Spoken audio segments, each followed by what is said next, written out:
नमस्कार। देश नहीं झुकने देंगे में बहुत बहुत स्वागत आप सभी का। मैं हूं आपके साथ अमन चोपड़ा। 2 दिन पहले पश्चिम बंगाल में ममता बनर्जी की करारी हार हुई और 2 दिन बाद पश्चिम बंगाल को नया मुख्यमंत्री मिलने जा रहा है। बड़ी खबर यह है, न्यूज 18 इंडिया के सूत्रों के मुताबिक ममता बनर्जी को उन्हीं के गढ़ में घुसकर 2 बार हराने वाले शुवेंदु अधिकारी पश्चिम बंगाल के नए मुख्यमंत्री हो सकते हैं। हालांकि औपचारिक ऐलान नहीं हुआ, लेकिन मानकर चलिए हमारे सूत्र बता रहे हैं शुवेंदु अधिकारी ही बंगाल के अगले मुख्यमंत्री होंगे, जिन्हें कई बार साहब योगी मॉडल का नया अधिकारी भी लोग कह रहे हैं। मतलब शुवेंदु योगी मॉडल के नए अधिकारी, इसकी भी चर्चा हो रही है, क्योंकि कल मुख्यमंत्री के तौर पर शुवेंदु अधिकारी के नाम की सिर्फ चर्चा हुई और कल ही कोलकाता में बुलडोजर की एंट्री हो गई है। टीएमसी का आरोप है कि कल रात बीजेपी से जुड़े लोगों ने बुलडोजर से विजय यात्रा निकाली है। बुलडोजर निकला है बंगाल में, बुलडोजर। और आरोप यहां तक टीएमसी के लोग लगा रहे हैं साहब कि टीएमसी दफ्तर पर बुलडोजर चला दिया गया। बुलडोजर जश्न बुलडोजर लेकर जेसीबी लेकर जश्न मनाया जा रहा था और वहां पर टीएमसी के लोग आरोप लगा रहे हैं कि टीएमसी दफ्तर पर तोड़फोड़ की गई। आरोप यहां तक है कि कुछ मीट की दुकानों पर भी बुलडोजर चलाए गए। हालांकि ऑफिस को तोड़े जाने को लेकर टीएमसी की ओर से कोई एफआईआर दर्ज अभी तक नहीं कराई गई है, लेकिन पुलिस एक्शन मोड में है। इसके अलावा टीएमसी को बुरी तरह हराकर जिस दिन बीजेपी जीती, उसी दिन आसनसोल में, यह भी सुनिएगा बहुत बड़ी खबर है, 15 साल से बंद दुर्गा मंदिर के द्वार खोले गए हैं। 15 सालों से बंद दुर्गा मंदिर के द्वार खोले गए हैं। कथित तौर पर सांप्रदायिक तनाव की वजह से मंदिर बंद था। आरोप है कि टीएमसी ने इस मंदिर को सुरक्षा देने से मना कर दिया था। इस मंदिर को खुलवाना बीजेपी का चुनावी वादा था। मतलब आप देखिए कैसे सरकार बदलती है, मंदिर खुल रहा है, बुलडोजर की एंट्री हो रही है। यानी पश्चिम बंगाल में करीब करीब यूपी वाला ट्रेलर दिखाई देना शुरू हो चुका है। चुनाव के वक्त योगी आदित्यनाथ को यह तस्वीर, दंडवत प्रणाम करने वाले शुवेंदु अधिकारी चुनाव से पहले ही बोले थे कि अगर 70% हिंदू एकजुट हुए तो बंगाल से तुष्टीकरण का चैप्टर डिलीट हो जाएगा। तब कई लोगों ने कहा था कि उनका यह नैरेटिव योगी आदित्यनाथ के 80-20 फॉर्मूले की कार्बन कॉपी है। चुनाव के बाद शुवेंदु अधिकारी ने इस नैरेटिव पर मोहर लगाते हुए कहा कि उनकी जीत मुस्लिमों की बदौलत नहीं। वो तो कह रहे मुसलमानों ने मुझे वोट ही नहीं, मुसलमानों ने तो ममता बनर्जी को वोट दिया। ये तो हिंदुत्व की जीत है, हिंदुओं की वजह से मैं जीता हूं, सनातन की सरकार है। मुस्लिमों ने ममता को वोट दिया और हिंदुओं ने उन्हें। मतलब शुवेंदु अधिकारी के मुताबिक पश्चिम बंगाल में हिंदू एकजुटता का फॉर्मूला हिट रहा और अब बीजेपी की इसी चुनौती का सामना करने के लिए 2024 चुनाव के बाद से, अब इसको ऐसे भी समझिए, एक और बड़ी खबर, ये जो इंडिया अलायंस एरोप्लेन मोड में चल रहा था ना, उसके भी अचानक नेटवर्क आने शुरू हो गए हैं। ममता बनर्जी जो कल तक कह रही थी इंडिया अलायंस तो कागजों पर है, वो वहां पर हारी है, तो अब उनको इंडिया अलायंस की भी याद आ रही है। ममता बनर्जी ने कहा कि वो बीजेपी से लड़ने के लिए इंडिया अलायंस को मजबूत करेंगी। कह रही है राहुल गांधी, अरविंद केजरीवाल, अखिलेश यादव, तेजस्वी यादव, हेमंत सोरेन उनके साथ हैं। हालांकि इंडिया अलायंस कितना एकजुट है इसकी एक झलक मैं जल्दी से आपको दिखाऊंगा। डीएमके ने कहा है कि कांग्रेस ने उसकी पीठ पर छुरा मारा है। डीएमके की बात कई लोगों को इसलिए सच लग सकती है क्योंकि जिस डीएमके के साथ मिलकर कांग्रेस चुनाव लड़ी थी, उसे 3 दिन में ही डंप करके कांग्रेस ने थलपति विजय की, टीवीके को समर्थन देने का ऐलान कर दिया। इसके अलावा ममता बनर्जी जिन राहुल गांधी के भरोसे इंडिया अलायंस को मजबूत करने की बात कर रही हैं, वही राहुल गांधी चुनाव से पहले ममता बनर्जी को घोर सांप्रदायिक कम्युनल बता चुके हैं। जो अखिलेश यादव कल ममता बनर्जी से मिलने जा रहे हैं, वो बंगाल चुनाव के वक्त ममता के समर्थन में एक रैली तक करने नहीं गए थे। और जो आम आदमी पार्टी इंडिया अलायंस में है, उसके नेता अभी से कह रहे हैं पंजाब में कांग्रेस से कोई गठबंधन नहीं होगा। इसके अलावा ममता बनर्जी और इंडिया अलायंस के नेता जो आरोप बीजेपी पर लगा रहे हैं, उसका जवाब भी उन्हीं के नेता दे रहे हैं। सौगत रॉय, कल ममता बनर्जी ने हार के लिए क्या बोला, चुनाव आयोग जिम्मेदार। टीएमसी के वरिष्ठ सांसद सौगत रॉय ने कहा कि उनकी पार्टी सत्ता विरोधी लहर समझ ही नहीं पाई और हार की मुख्य वजह ममता राज में गुंडागर्दी, एक्सटॉर्शन था। अखिलेश यादव ने आरोप लगाया कि बंगाल में ममता बनर्जी को चुनाव आयोग ने हरवाया, लेकिन समाजवादी पार्टी के उपाध्यक्ष किरण नंदा ने कहा ममता सरकार के खिलाफ भारी एंटी इनकम्बेंसी थी। किसने कहा, कुछ कहा, सुनिए, फिर डिबेट शुरू करेंगे। Officially, they may, through election commission, can defeat us. But morally, I am telling you that we won the election. मैं तो कह रहा हूँ कि इतना नाराजगी है हमें पता नहीं चला। कोई ये अचानक ये बदलाव हो गया, बोलना मुश्किल है। एक बड़ी खबर यह आ रही है कि पुलिस ने कार्रवाई की है। बंगाल में हिंसा मामले में 200 एफआईआर, 433 लोगों को गिरफ्तार किया गया है। यह बहुत बड़ी खबर है। बंगाल में जगह जगह जो हिंसा की तस्वीरें आ रही थी, उस मामले में पुलिस ने सख्ती दिखाई है। 200 एफआईआर हुई है, 433 लोगों को अरेस्ट किया गया, गिरफ्तार। और बताया गया कि 1100 से ज्यादा लोगों को प्रिवेंटिव अरेस्ट किया गया है, मतलब एक तरीके से हिरासत में लिया गया 1100 लोगों को। और यह भी पुलिस ने कहा कि आज सुबह से किसी तरह की बंगाल में कोई हिंसा नहीं हुई है। 200 एफआईआर, 433 गिरफ्तार, 1100 लोगों को प्रिवेंटिव अरेस्ट में यानी कि हिरासत में लिया गया है। मेरे साथ आपको बता दें, मनोजीत मंडल जो कि टीएमसी का पक्ष रखेंगे, वो मेरे साथ इस वक्त लाइव जुड़ चुके हैं। साथ ही मेरे साथ सुधांशु त्रिवेदी जो कि भारतीय जनता पार्टी के मेंबर ऑफ पार्लियामेंट हैं। सर बहुत बहुत स्वागत सुधांशु जी आपका। सोमनाथ भारती, आम आदमी पार्टी के सीनियर लीडर, सोमनाथ भाई आपका बहुत बहुत स्वागत। फराज किदवई, समाजवादी पार्टी के राष्ट्रीय प्रवक्ता, फराज भाई आपका। मनोजीत मंडल और साथ ही मेरे साथ डॉक्टर आनंद रंगनाथन भी हैं, राजनीतिक विश्लेषक हैं। डॉक्टर आनंद रंगनाथन बहुत बहुत स्वागत। लेकिन पहले सुधांशु त्रिवेदी मैं आपसे शुरू कर रहा हूं। ये बंगाल तो चलिए आप लोगों ने हरा दिया, लेकिन अपने लिए मुसीबत भी मोल ले ली है। पूरा इंडिया अलायंस फिर एकजुट हो गया है सर। राहुल गांधी ममता के साथ, अखिलेश यादव कल मिलने जा रहे हैं, केजरीवाल, जो सो कॉल्ड दरार थी इंडिया अलायंस में, वो आपकी एक जीत ने दरार खत्म कर दी है। सुधांशु त्रिवेदी देखिए, फैक्ट ऑफ द मैटर ये है कि इस चुनाव ने इंडिया अलायंस को छिन्न भिन्न कर दिया है। ये बताइए, चुनाव के दौरान इंडिया अलायंस के कौन से घटक दल ने राहुल गांधी का कार्यक्रम मांगा? वो छोड़िए, कांग्रेस के कितने लोगों ने मांगा? भाई केरल में तो आप कम्युनिस्टों के खिलाफ लड़ रहे थे।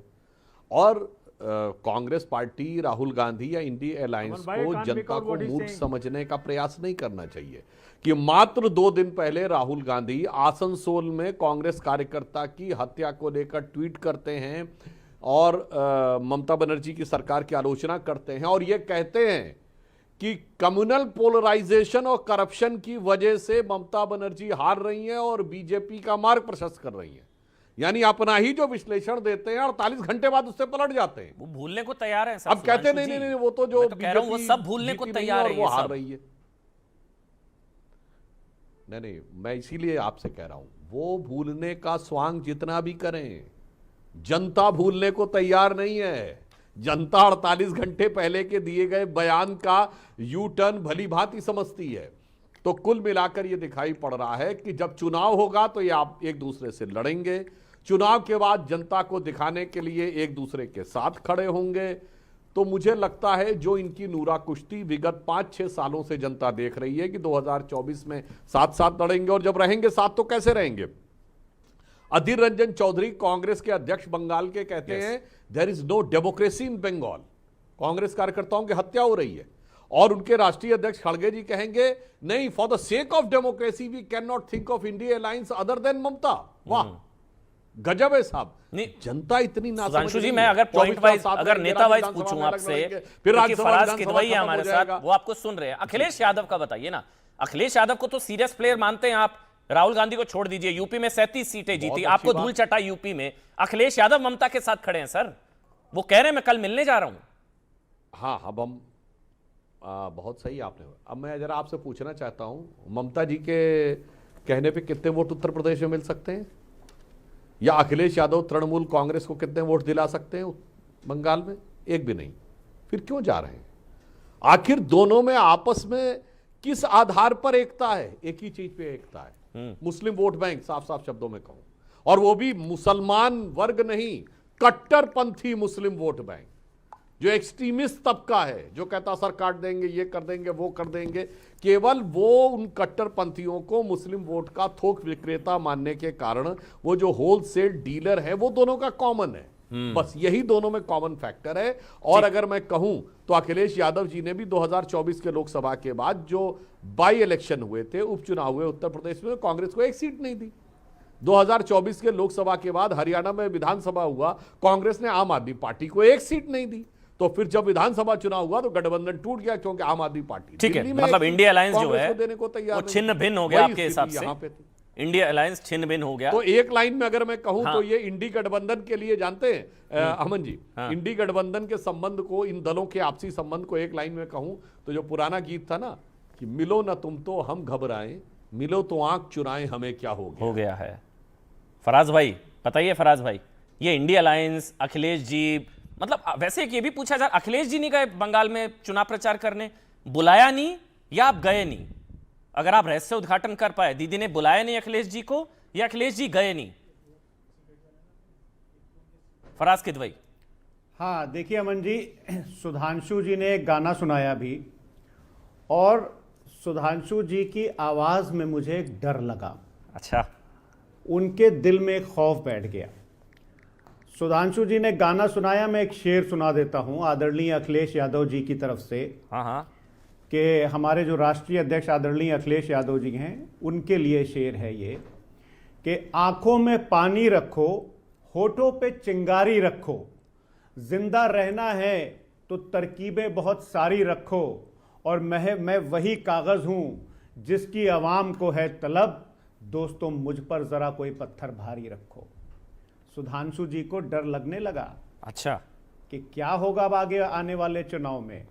और एक बात तो देखिए, मैं आपके चैनल पर अमन जी ये एक्सेप्ट करता हूं, और बड़ी अच्छी बात है आपकी डिबेट में, मुझे एक बहुत अच्छी बात लगती है कि आप बहुत अच्छी तरह से आदमी को अपनी बात रखने देते हैं, बीच में डिस्टर्बेंस नहीं होता है। एक बात तो मैं मानता हूं कि लोकसभा चुनाव में हमारी आइडियोलॉजी एक है, लोकसभा चुनाव में तो गठबंधन है और विधानसभा चुनाव में नहीं है, ये मैं नहीं मानता हूं। या तो गठबंधन है या नहीं, और या नहीं है। बिल्कुल। हमारे राष्ट्रीय अध्यक्ष आदरणीय अखिलेश यादव जी ने, उनकी एक आइडियोलॉजी बिल्कुल क्लियर है कि वो उन लोगों के खिलाफ हैं जिस पार्टी के भावी मुख्यमंत्री ये बोलें कि लोकतांत्रिक तरीके से जीते हुए विधायकों को अगर उनकी सरकार आई तो वो विधानसभा से बाहर फेंकवा देंगे। उस आइडियोलॉजी के हमारे राष्ट्रीय अध्यक्ष आदरणीय अखिलेश यादव जी खिलाफ। फराज भाई, अधिकारी जी ने, मैंने आपको नहीं टोका, मेरा एक सवाल है, इंडिया अलायंस को लेकर सवाल है सर, क्या आप लोग तैयार हैं कांग्रेस के नेतृत्व में लड़ने के लिए? क्योंकि चेहरा तो राहुल गांधी ही है ना, मतलब ये इंडिया अलायंस छिन्न भिन्न है नहीं है, क्योंकि चेहरा तो राहुल गांधी है, इंडिया अलायंस एलओपी। तो क्या समाजवादी पार्टी कांग्रेस के नेतृत्व में इंडिया अलायंस में लड़ने के लिए तैयार है? देखिए अमन जी, अगर हमारे राष्ट्रीय अध्यक्ष आदरणीय अखिलेश यादव जी की बात मान ली गई होती और नीतीश कुमार जी को रोक लिया गया होता, तो आज आदरणीय प्रधानमंत्री जी नेता विरोधी दल होते और इंडिया अलायंस का प्राइम मिनिस्टर होता। इतनी दूरदर्शी तो हमारे राष्ट्रीय अध्यक्ष जी में है, इतनी दूरदर्शिता। दिल्ली में जब चुनाव हुए थे तो हम अरविंद केजरीवाल जी के साथ थे और डंके की चोट पर थे, क्योंकि हमको पता है कि दिल्ली में कौन भारतीय जनता पार्टी को हरा सकता है। बंगाल में हम ममता बनर्जी जी के साथ थे, क्योंकि हमको पता है कि वहां पर भारतीय जनता पार्टी को कौन हरा सकता है। रही बात नेतृत्व की, तो नेतृत्व तो आदरणीय अखिलेश यादव जी भी कर सकते हैं, वो उत्तर प्रदेश के चीफ मिनिस्टर रहे हैं, और उत्तर प्रदेश जो है वो 25 करोड़ आवाम का एक राज्य है। अगर आप यूरोप के कई कंट्रीज मिला लेंगे तो उत्तर प्रदेश बन जाएगा। फराज भाई, इसीलिए ये बिल्कुल आपने बिल्कुल सही बात है, भी हो सकता है। दरअसल दीदी का पत्ता कट गया ना, बंगाल में जीती नहीं वो, तो आपका कंपटीशन खत्म हो गया। खुश आप भी हैं, देखिए वो आप भी जानते हैं, राजनीति अपनी जगह, कांग्रेस भी खुश है दीदी हार गई, आप भी खुश है दीदी हार गई, क्योंकि कंपटीशन खत्म हो गया। अगर दीदी मोदी को हरा देती बंगाल में तो ये तो डिबेट ही नहीं होती। इंडिया अलायंस की ऑब्वियस लीडर ममता बनर्जी होती, तो मनी मन खुश तो आप लोग भी। एक मिनट, ठीक है doctor Sudhanshu Trivedi sir, 30 second में जवाब दीजिएगा प्लीज, क्योंकि मुझे सोमनाथ भारती, डॉक्टर आनंद रंगनाथन के पास भी जाना है प्लीज, और मनोजीत जी भी हैं। 30 सेकंड में सर प्लीज। फराज किदवई साहब ने कहा इनके राष्ट्रीय अध्यक्ष आदरणीय अखिलेश यादव जी। बिल्कुल फराज साहब, याद करिए जब आप गठबंधन में थे तो 2023 के मध्य प्रदेश चुनाव में अखिलेश यादव जी ने क्या बोला था गठबंधन में रहते हुए? बहुत चालू पार्टी है ये कांग्रेस, संभल के रहना। दूरदृष्टि थी उनकी, गलत नहीं है। और कमलनाथ ने क्या बोला था अखिलेश जी के लिए? अखिलेश वखलेश को छोड़ो। ये मध्य प्रदेश चुनाव 2023 जब आप साथ में थे। और मरहूम मुलायम सिंह यादव जी ने क्या बोला था? कांग्रेस बहुत खतरनाक पार्टी है, ये सीबीआई के चक्कर में फंसाकर जेल डाल देती है। उनका ऑन रिकॉर्ड दिया गया बयान है, अमर सिंह ना होते तो मुझे जेल में डाल दिया गया होता। अब मैं कहना चाहता हूं, बिल्कुल समझिए, ये जो मुस्लिम वोट के चक्कर में आप है ना, ये कांग्रेस से ही तो सीखा था आपने। और इसीलिए कांग्रेस उसी पे हाथ लगाए बैठी हो। प्रमाण से बोल रहा हूं, 2024 का लोकसभा कन्नौज लोकसभा से अखिलेश यादव जी अपनी खानदानी सीट से 1,72,000 से जीते और राहुल गांधी 3,52,000 से जीते। अब खुद तय कर लीजिए। तो ठीक है ना वोट किसको सुधांशु ज्यादा जी, मिले? बड़े बड़े आपको दुश्मन को हराने या के लिए उनको? दो तो छोटे कौन दुश्मन ज्यादा? हाथ मिलाने को तैयार है, वो बोलने को तैयार है सारी चीजें। मोदी को हराना है, साथ में आना है, अस्तित्व बचाने की लड़ाई। अब तो बंगाल भी हाथ से चला गया। सोमनाथ भारती है, मैं उनसे भी पूछूंगा, वो मानते हैं राहुल गांधी कांग्रेस इंडिया अलायंस की सबसे कमजोर कड़ी। हो सकता है पंजाब में गठबंधन हो, पंजाब में कांग्रेस को सीटें देने को तैयार हो जाए आम आदमी पार्टी। सोमनाथ भाई, अगर इंडिया अलायंस को मजबूत करना है, जैसा ममता दीदी अब अपील कर रही हैं, तो क्या आप कांग्रेस के साथ गठबंधन को तैयार है पंजाब में? सीधा सवाल, सीधा जवाब दीजिएगा सोमनाथ भारती। हाँ अमन जी, हम सीधा ही देते हैं, हम कभी टेढ़ा नहीं देते हैं। ना आप सीधा पूछते हैं, ना आप टेढ़ा पूछते हैं, हम ना टेढ़ा देते हैं। हाँ जी। देखिए ऐसा है, एक बड़ा हवा बना रखा है मोदी जी को और बीजेपी को। इनके दो मेन लेग्स हैं। एक लेग है ये जिसका उच्चारण अभी माननीय इनके नए वाले जो नेता आए हैं ना वो कर रहे हैं। ये देखिए, আমিও বলেছি রাষ্ট্রবাদী মুসলিম, আপনারাও বলেছেন সবকা সাথ সবকা বিকাশ। আর বলবো না, বলবো जो हमारे साथ हम उनका साथ। जी आप बता सकते हैं वो क्या बोल रहे हैं? अब ये अब नया संविधान है ये। सुनाई नहीं पड़ रहा है। सुनाई नहीं दिया, वही कह रहा हूं सोमनाथ भाई, वो समय बर्बाद होता है। बता सकते हैं क्या बोला उन्होंने? जल्दी जल्दी वो बताइए कह क्या रहे बोला हैं, उन्होंने? बता रहे क्या है कि इनके जो मुख्यमंत्री के दावेदार हैं वहां, हाँ हाँ, वो कह रहे हैं पश्चिम बंगाल के अंदर कि भाई हम मुसलमानों के साथ नहीं हैं, हम सिर्फ उसके साथ है जो हमारे साथ है। भारत का संविधान को कूड़े में डाल दो। जो प्रेमबल पीछे लगा हुआ है ना, यही इनकी दुर्दुखती दर्द है। अगर आज सब पार्टियां मिलकर संविधान को कूड़े में सुप्रीम डाल कोर्ट दो, से ये उन्होंने पूछे, बोला है।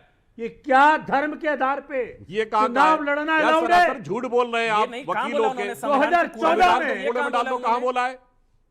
संविधान को कूड़े में डाल दो, इन ये वर्बेटम बोला। स्टेटमेंट कोट करिए सोमनाथ जी, इन वर्बेटम इंटरप्रिटेशन नहीं, इंटरप्रिटेशन का मतलब क्या कोट हुआ? करिए, अरे इंटरप्रेट नहीं करेंगे हम, सीधे अगर इन आप बोलेंगे वर्बेटम कोट करिए क्या कि बोला अब है। हिंदुस्तान मैंने भी के सुना है वो अंदर स्टेटमेंट।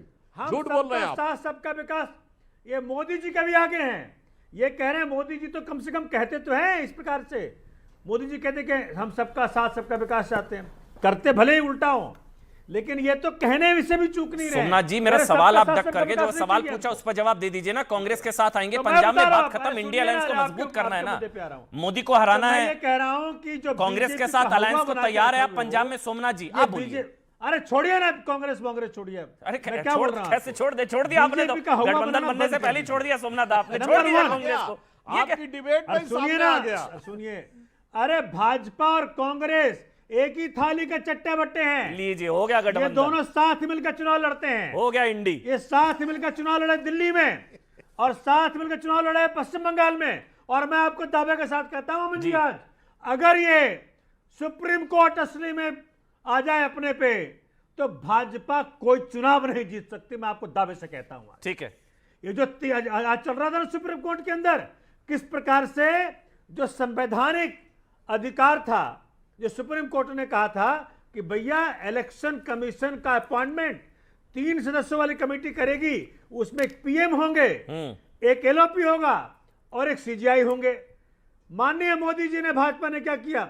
सीजीआई को हटा करके अपने नहीं सर, नहीं बाबू नहीं ले नहीं, आए नहीं ये नॉमिनी गलत है। और आप PM। मैं तो कोट तीन कर में सकता दो हूं। इनके, तो सोमनाथ ज्ञानेश सोमनाथ कुमार भारती। किसके दरबार में सोमनाथ जाएगा? भारती, आई चैलेंज यू इस चीज इसके को लेकर। दरबार का आप नौकर लॉयर रहेगा हैं, भाजपा के दरबार का। आपके पीछे कानून की यही तो किताबें हैं, चक्कर लेकिन है। आपने सुप्रीम कोर्ट को गलत कोट किया यही तो है। ये चक्कर उन्होंने है। बोला था अंतरिम व्यवस्था है, जब तक नई बिल्कुल व्यवस्था बनती है सरासर तब झूठ तक। बोला है। उन्होंने बोला था ये अंतरिम व्यवस्था नई है, व्यवस्था जब बनने तक कि सुप्रीम कोर्ट संसद ने द्वारा कहा। कानून नहीं बनता है तब तक कमीशन नहीं। Like basic structure of the constitution. नहीं। डॉक्टर आनंद रंगनाथन, एक मिनट सुधांशु जी, 30 सेकंड। डॉक्टर आनंद रंगनाथन, कॉन्स्टिट्यूशन में पढ़ के बोल रहा हूं नहीं आपको। सर, नहीं, गलत, ये Is fake news. like basic structure status, and that is why नहीं, arrangement should be made that executive control से बाहर है इलेक्शन कमीशन। चलिए ठीक है। हाँ, मैं एक्चुअली देखिए, मैं सोमनाथ जी की बहुत इज्जत करता हूँ, मेरे बड़े भाई हैं, लेकिन मैं आपसे दो सवाल पूछना चाहता हूँ, आप माफ करिएगा मुझे। हाँ। पहला ये, आप मेरी उम्र के हैं, मुझसे थोड़े से छोटे होंगे, लेकिन आपको वो दौर याद है जहां पे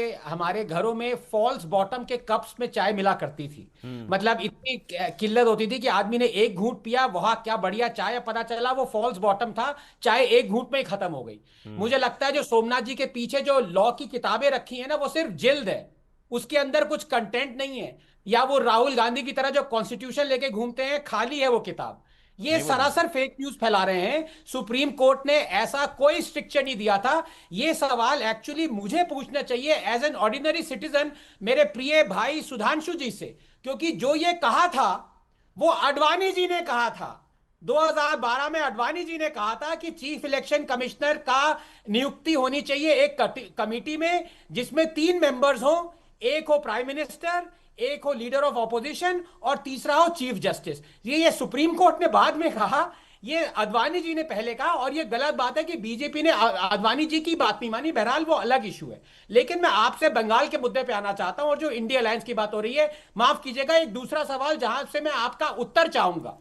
आप मान लीजिए 2 केस लड़ रहे हैं अमन जी, आप पे तो बहुत एफआईआर होते रहते हैं, 2 केस लड़ रहे हैं, एक आप स्टेट में लड़ रहे हैं और एक आप सेंटर पे लड़ रहे हैं, और आपने एक लॉयर को हायर किया, वो लॉयर बहुत करप्ट है।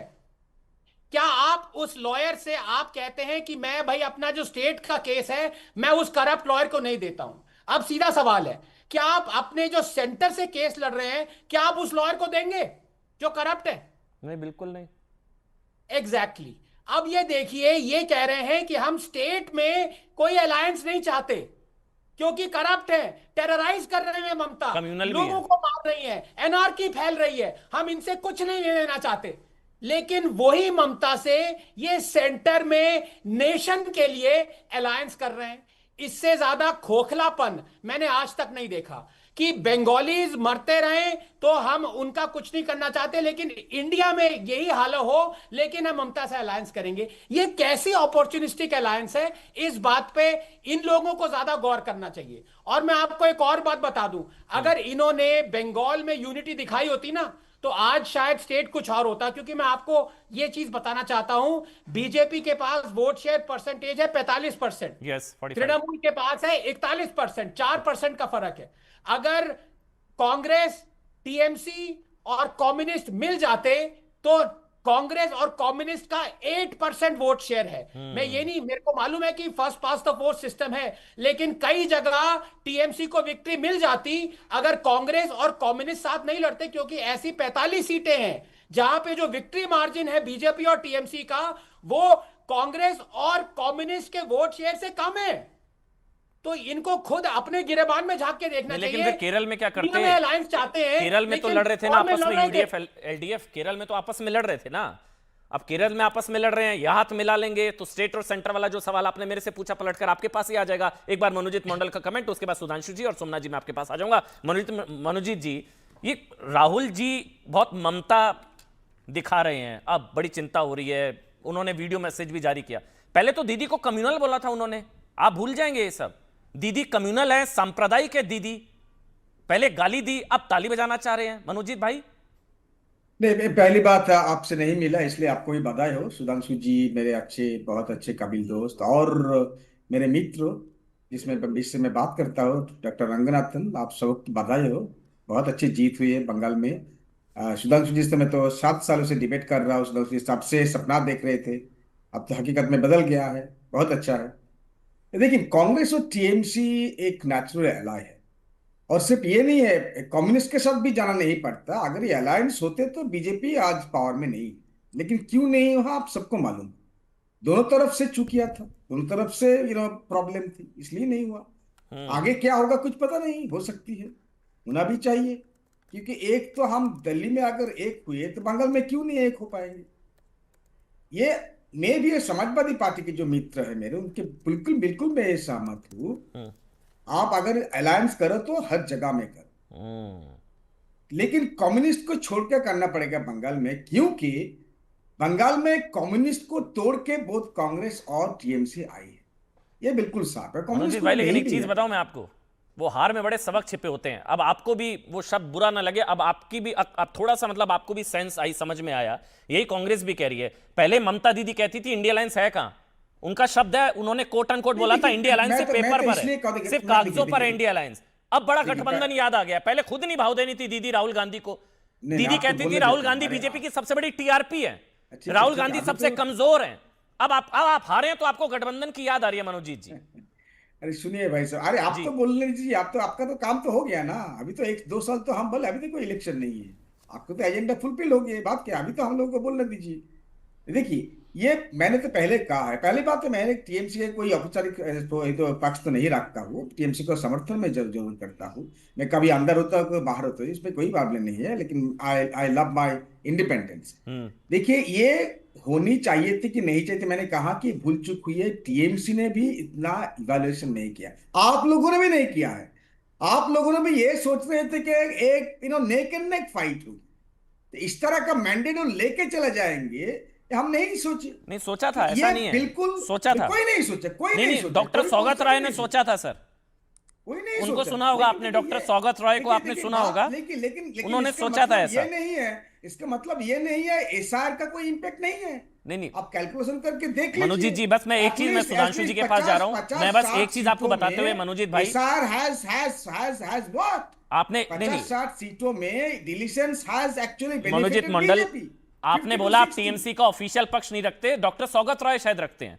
उन्होंने बताई वजह, उन्होंने बोला कि गुंडागर्दी हो रही थी, डॉक्टर सौगत राय, जबरन वसूली हो रही थी, डॉक्टर सौगत राय, स्थानीय दादाओं ने माहौल खराब किया, एक्सटॉर्शन चल रहा था, सत्ता विरोधी लहर थी, ये सब डॉक्टर सौगत राय ने बताई असली वजह। उन्होंने चुनाव, आप लोग कह रहे हैं चुनाव आयोग, चुनाव आयोग, डॉक्टर सौगत राय ने बोला कि एक्सटॉर्शन चल रहा था, सुनिए बात, स्थानीय दादाओं ने माहौल खराब किया। सर मनोजीत जी, दादा हम बिल्कुल मानते हैं, ये भी एक कारण है, हम भी मानते हैं, लेकिन सबसे बड़ा कारण है एसआईआर। लेकिन बहुत सारे फैक्टर्स है, बहुत सारे फैक्टर्स है, अनएम्प्लॉयमेंट है, इंडस्ट्री है, दादागिरी है, हम मानते हैं। लेकिन सुने, एक जस्ट 10 सेकंड, आधा घंटा, मेरा एक प्रश्न है मेरे मित्रों संसद जी से, बीजेपी के, ये टीएमसी के गुंडे करप्ट लोग, आप कब इन लोगों को ले रहे हो, और कि आपने कहा था उल्टा करके जेल में भेजाएंगे, मारेंगे, वो नहीं करना पड़ेगा, सीधा करके कब जेल में भेजोगे ये बता दीजिए। ठीक है, डॉक्टर आनंद रंगनाथन कुछ कहना चाह रहे हैं, लेकिन उससे पहले सुधांशु, ठीक है डॉक्टर आनंद, आप बोलिए 20 सेकंड, फिर सुधांशु जी 20 सेकंड। डॉक्टर आनंद, आप रिबटल करना चाह रहे हैं इसलिए 20 सेकंड डॉक्टर आनंद। हाँ मनोज जी दा, बहुत अच्छा उन्होंने बोला, लेकिन ये एसआईआर का एग्जाम्पल देके एकदम गलत है, क्योंकि अगर जो 27 लाख जो हैं, जो लॉजिकल डिस्क्रिपेंसी वाले लोग डिनाई किए गए हैं, लोगों ने बहुत एनालिसिस किया है, अगर वो सारे के सारे वोट्स सारी टीएमसी को मिल जाते, टीएमसी को मिलते, तो मैक्सिमम 22 सीटें टीएमसी को ज्यादा मिलती। और आप देखिए डिफरेंस देखिए, तो वो गलत। 27 लाख ले लीजिए, तब भी आप लोग हार रहे थे, 22 सीटें मैक्सिमम मिलनी थी। और केरल में भी एसआईआर हुआ था सर, फिर कैसे जीत गई कांग्रेस? बहुत सारे ऐसे सवाल हैं सर, अब कोई फायदा नहीं है। केरल में भी एसआईआर हुआ था, उत्तर केरल में भी कांग्रेस जीती, और मैक्सिमम एसआईआर डिलीशन वाली सीटों में 67% आप जीते हैं सर। नहीं, अरे आप जीत गए, उत्तर सुन लीजिए। केरल में कोई लॉजिकल डिस्क्रिपेंसी का मामला नहीं था। बंगाल में जो 35 लाख, ऐसे 27 लाख नहीं है, 38 लाख, 35 लाख लोगों ने अपील किया है। ठीक है, उसमें आप देख लीजिए वोट शेयर। ठीक है मनोजीत जी, 30 लाख की शेयर के डिफरेंस। देखिए मनोजीत जी, आप एसआईआर को दोष दे रहे हैं, मैं अभी भी बोल रहा हूं आपको, मैं कह रहा हूं कि डॉक्टर सौगत राय कह रहे हैं हम एक्सटॉर्शन की वजह से हारे, हम गुंडागर्दी की वजह से हारे, हम जबरन वसूली की वजह से हारे। मैं मानता हूं वो भी है, ठीक है, मैं सौगत जी से बिल्कुल सहमत हूं, ठीक है, मेजर फैक्टर एसआईआर, लेकिन उनके डॉक्टर सुधांशु त्रिवेदी, ये इसका एक पटाक्षेप करना होगा मेरे ख्याल से। ये सवाल, ये सारी डिबेटों में पिछले 2 दिन से ये सवाल उठ रहा है, एसआईआर की वजह से जीत गए आप लोग, एक प्रश्न चिन्ह लगा दिया गया, जहां जहां एसआईआर वहां बीजेपी। वैसे केरल में ऐसा नहीं है, इसका मेरे ख्याल से पटाक्षेप करना होगा। ये चोरी वोरी, वोट चोरी, चुनाव चोरी करते हैं आप लोग। पहली बार देश में ऐसा हो रहा है कि शांतिपूर्ण चुनाव हुआ, हिंसा मुक्त चुनाव हुआ। जिस बंगाल में दर्जनों हत्याएं पोलिंग के दौरान हो जाना सामान्य बात होती थी, एक भी हत्या के बगैर चुनाव हुआ, और केवल बिल्कुल वो मतदाता जो वास्तविक मतदाता हैं वो वोट डाल पाए, उससे लोगों को लगता है कि चुनाव गड़बड़ हुआ। यानी संदिग्ध मतदाताओं के वोट पर और भयंकर हिंसा और हत्या के तांडव पर चुनाव होता तो वो निष्पक्ष और निर्भीक चुनाव होता, परंतु हिंसा मुक्त शांतिपूर्ण चुनाव हुआ और संदिग्ध मतदाता वोट नहीं डाल पाए तो चुनाव गड़बड़ हुआ। ये अपने आप में सुनने में ही बहुत अटपटा लगता है। और मैं एक और बात कह दूं, जनता ने निर्णायक जनादेश दिया है। कांग्रेस को 2.9% वोट मिला है, तृणमूल कांग्रेस को 40.8%, भाजपा को 46%। यदि कांग्रेस का आप सारा का सारा जोड़ ले, वैसे अर्थमेटिकली जुड़ता नहीं है, वो एक अलग बात है, तो भी आप पीछे रहने वाले थे। दूसरा, जिन कॉन्स्टिट्यूंसीज में सबसे ज्यादा एसआईआर में वोट कटे, ऐसी 20 कॉन्स्टिट्यूंसी में 12 या 13 तो तृणमूल कांग्रेस जीती है। 20 में से और 13, दूसरी बात मैं कहना चाहता हूं कि अब अगर 20 में से 13 सीटें जीती है। दूसरा, जो लॉजिकल डिस्क्रिपेंसी के बात थे, तो मैं पूछना चाहता हूं ये किसके दिशा निर्देश में चल रहा था? सारा मैटर सुप्रीम कोर्ट गया था, सुप्रीम कोर्ट की निगरानी में ये सारी बातें चल रही थी। इसलिए अगर कोई आज आक्षेप लगाता है तो सुप्रीम कोर्ट पे लगाता है। और लॉजिकल डिस्क्रिपेंसी में कैसी कैसी लॉजिकल चीजें थी, मैं आपको दर्शकों के लिए बताना चाहता हूं। उसमें एक व्यक्ति है जिसकी आयु है 64 साल और उसके बच्चों की एज है 60 साल। एक व्यक्ति की आयु है 60 साल, बच्चे की एज है 59 साल। अब ये अपने आप एक व्यक्ति है जिसने लिखा मेरे 2 बच्चे हैं और 9 या 10 लोग के बाप के रूप में उसी व्यक्ति का नाम लिखा हुआ है। इसीलिए जो लॉजिकल डिस्क्रिपेंसी आई थी उसमें बहुत सारा संदिग्ध विषय था, और वो भी तब हुआ जब समय रहते किसी ने तकनीकी दृष्टि से उस पर नहीं किया। इस कारण से यह समस्या। जी सोमनाथ जी आ रहा हूं, लेकिन पहले फराज किदवई, फराज किदवई, आपको लग रहा है फराज भाई, मतलब बंगाल का यूपी पर भी कुछ असर होगा, इसी को लेकर थोड़ा बहुत खौफ है कि यूपी में भी कहीं ये ना हो जाए खेला, इसलिए अखिलेश जी ज्यादा रिएक्ट कर रहे हैं? देखिए अमन जी, मैं एक सुधांशु जी की बात का एक छोटा सा जवाब दे दूं। लॉजिकल डिस्क्रिपेंसी के बारे में इन्होंने कहा कि बेसिकली उन लोग के वोट कटे जो लोग वो लोग वोट नहीं डाल पाए, जो लोग एलिजिबल नहीं थे लॉजिकल डिस्क्रिपेंसी के नाम पे। तो मैं बता रहा हूं कि 65 वो लोग भी वोट नहीं डाल पाए जो लोग चुनाव प्रक्रिया में शामिल थे और चुनाव करा रहे थे। उसमें एक व्यक्ति का नाम है अजीजुल हक। सुनिएगा सुधांशु जी, उनका स्टेटमेंट मैं बता रहा हूं। वो एक अखबार में छपा था, अंग्रेजी अखबार में, उसका मैं हिंदी में तर्जुमा कर देता हूं। उन्होंने कहा कि यह दुर्भाग्यपूर्ण है, मैं वोट नहीं डाल सकता, लेकिन मुझे नादिया जिले के पलाशी पारा विधानसभा क्षेत्र में पीठासीन अधिकारी के तौर पर चुनाव संपन्न कराने का दायित्व सौंपा गया। यह एक पीठासीन अधिकारी कह रहा है कि यह दुर्भाग्यपूर्ण है कि मैं वोट नहीं डाल पाया। ऐसे 65 लोग थे। तो यह कौन सी डिस्क्रिपेंसी हुई? 2 नाम मैं और बता रहा हूं। शहीदुल्लाह मुंशी वेस्ट बंगाल के हाईकोर्ट के जज थे, उनका नाम इसी लॉजिकल डिस्क्रिपेंसी के नाम पर काट दिया गया। और नंदलाल बोस जी, जिन्होंने संविधान में बहुत अच्छी अच्छी आकृतियां बनाई, उसमें उनका सहयोग था, उनके परिवार का नाम कटा, लेकिन शायद 139 लोग जिनका बाद में नाम आ गया लेकिन था, जो डॉक्टर आनंद रंगनाथन ने बोला, तो उसका जवाब दीजिए। लॉजिकल फ्रॉड हुआ ये 27 लाख के 27 लाख वोट भी टीएमसी के खाते में चले जाते तो भी क्या ये 147 नंबर आ जाते? तब भी 22 सीटें बढ़ती, 22 नहीं 25 बढ़ती, 30 बढ़ती, मैं आपको तब भी क्या फर्क पड़ जाता? देखिए, ये तो नहीं है कि दीदी सरकार बना लेती और बीजेपी आउट हो जाती 77 से नीचे। सर जी हाँ, बोलिए ना, बोलिए प्लीज। 2 बातें छुपी हैं यहां पर, 2 बातें छुपी हैं। एक तो यह कि हमारा संविधान ये कहता है कि एक भी जो वैलिड वोट है वो छूटना नहीं चाहिए। सरकार बनना ना बनना दूसरी बात है, लेकिन अगर कोई एलिजिबल मतदाता का वोट कट रहा है तो वो अनकॉन्स्टिट्यूशनल है। दूसरी बात, मैं भी 6 अखबार पढ़ता हूं आनंद सर, 6 अखबार रोज, अच्छा, जिसमें 5 अंग्रेजी के और 1 हिंदी का। किसी एक अखबार में अभी तक कॉन्स्टिट्यूएंसी वाइज एनालिसिस नहीं आई है। लीजिए, मैं दैनिक भास्कर दिखा देता हूं। चलिए, दैनिक भास्कर ये लिखता है कि बंगाल में भाजपा को टीएमसी से 32 लाख ज्यादा वोट, एसआईआर से हर सीट पर 30,000 वोट हटे, 176 सीटों पर इतने ही मार्जिन से जीत। नहीं, एक शब्द मिस कर गया सर, वो अंग्रेजी का अखबार में नाम भी बता दूंगा, उसमें छपा था सर, मैक्सिमम वोटर डिलीशंस में से 67% सीट टीएमसी ने जीती। टाइम्स की आप बात नहीं, मैं इंडियन एक्सप्रेस की बात कर रहा हूं, छोड़ दीजिए। इंडियन एक्सप्रेस के फ्रंट पेज पर था, मैंने भी 20 सीटें जिसमें मैक्सिमम वोटर डिलीशंस हुए, उसमें से 13 सीटें टीएमसी ने जीती। एसआईआर में वोटर डिलीशन का फायदा टीएमसी को हुआ, हिंदू वोट ज्यादा कटे। अरे सर, ये तो सारे फैक्ट्स है ना। ये गलत है, दिस इज अच्छा, ये गलत है। अभी आप मुझे अखबार कोट कर रहे थे, मैंने अखबार कोट कर दिया आपको। डिलीटेड। मैं अभी आप अखबार कोट कर रहे थे, मैंने आपको अखबार कोट किया सर। मैं आपको अभी दिखा सकता हूं निकालकर, मैक्सिमम सर, वोटर डिलीशन वाली मैं वही सीट्स में बोल रहा हूं कि 67% टीएमसी जीती सर। ये आप पिक एंड चूज कर रहे हैं। सर सुनिए, हाँ प्लीज मैं- प्लीज। लॉजिकल, हाँ, पिक एंड चूज किया जा रहा है अभी, कॉन्स्टिट्यूएंसी है। वाइज डिटेल्ड एनालिसिस सोमनाथ समझ भारती, नहीं आई। उससे अब पहले मैं आपके सुधांशु सवाल का त्रिवेदी जवाब दे दीजिए। हो गया सर, प्लीज उत्तर प्रदेश के थोड़ा बारे में। क्विक रखेंगे सर प्लीज। सुधांशु त्रिवेदी, उसके बाद सोमनाथ भारती, डॉक्टर आनंद। सुधांशु त्रिवेदी जवाब हाँ, दीजिए।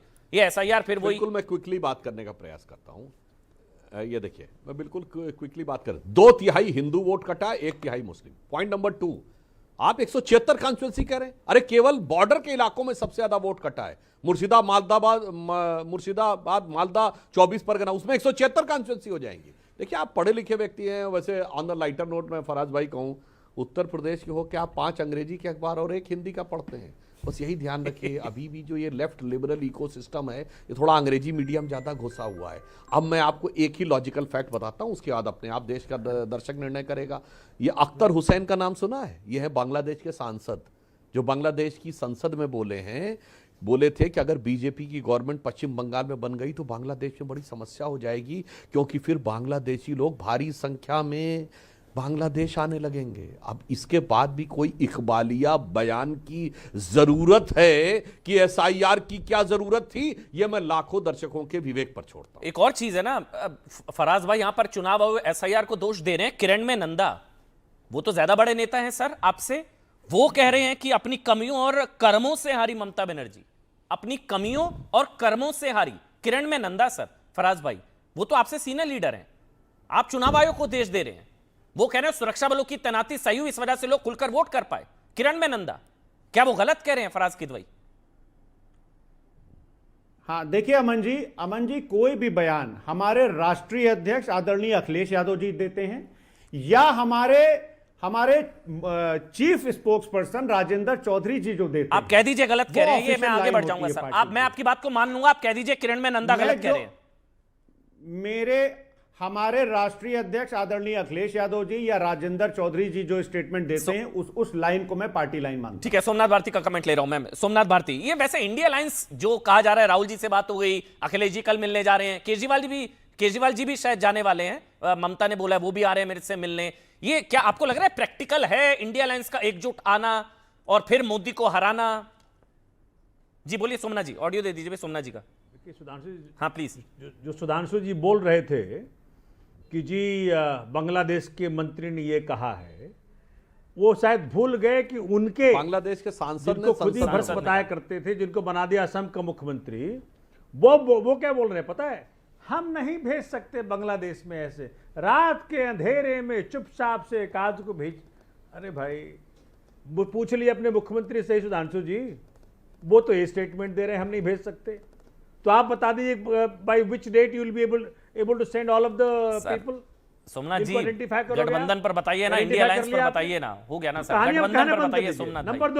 नंबर दो अमन जी। हाँ प्लीज प्लीज नंबर 2 आ रहा है उस पर। हाँ देखिए, जो कह रहे थे कि भाई आप वर्बेटम कोट नहीं किया आपने, वर्बेटम कोट कर रहा हूं। हाँ। Free and fair elections are part of the basic structure of the constitution, therefore the election commission's independence has basic structure status.